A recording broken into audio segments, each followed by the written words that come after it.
Salut à tous et bienvenue sur la Parasito avec Céline. Aujourd'hui, nous allons plonger dans le monde fascinant des protozoaires, ces petits êtres microscopiques qui peuplent notre planète depuis des millions d'années.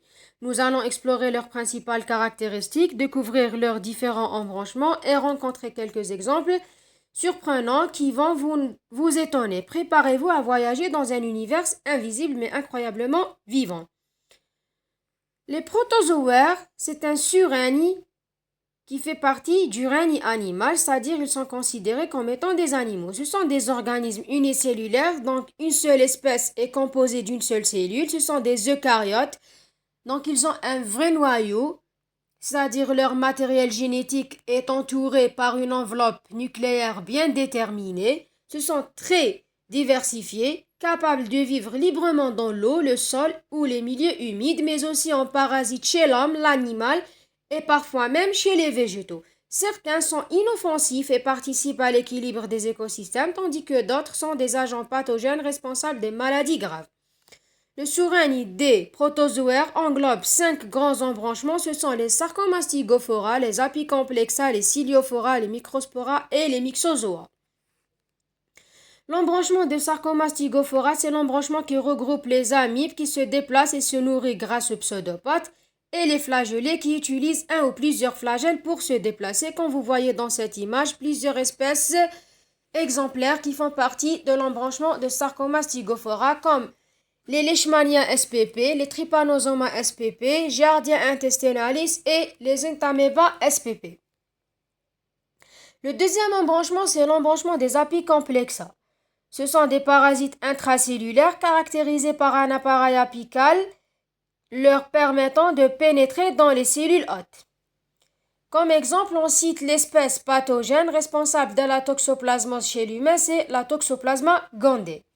Le troisième embranchement, c'est l'embranchement des Ciliophora ou bien les ciliés, qui ressemblent les protozoaires ciliés utilisant des cils pour se déplacer et se nourrir. Généralement, les espèces de cet embranchement se trouvent dispersées librement dans l'environnement et d'autres en symbiose. Et une seule espèce qui est pathogène pour l'homme, c'est le Ballontidium coli. Il y en a aussi une espèce qui se trouve généralement dans les eaux douces, c'est la Paramycie, Paramycium caudatum. Le quatrième embranchement, c'est l'embranchement des Microspora.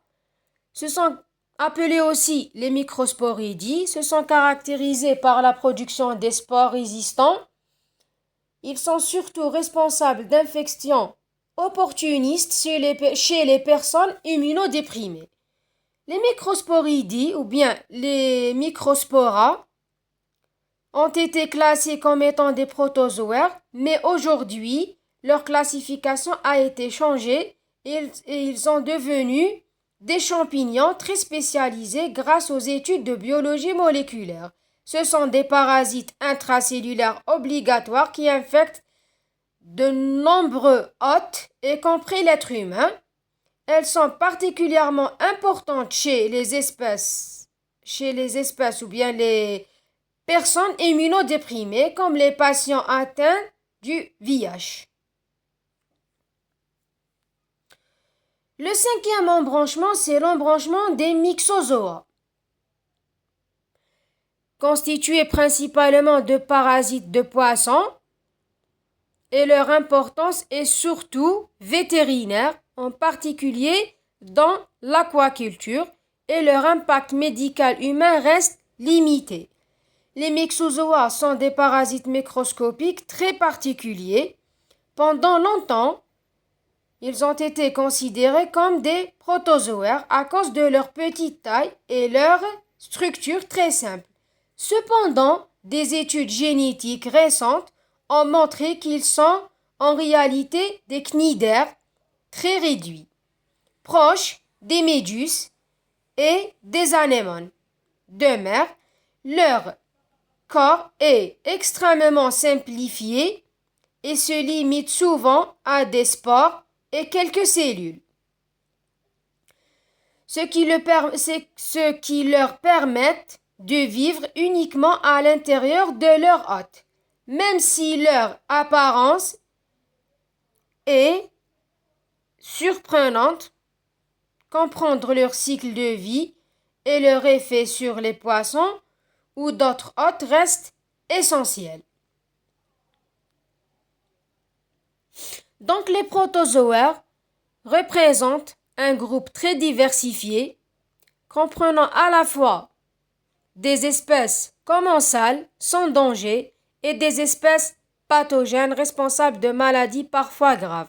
Leur étude est fondamentale en parasitologie car elle constitue une cause majeure de morbidité et de mortalité dans le monde, notamment dans les régions tropicales.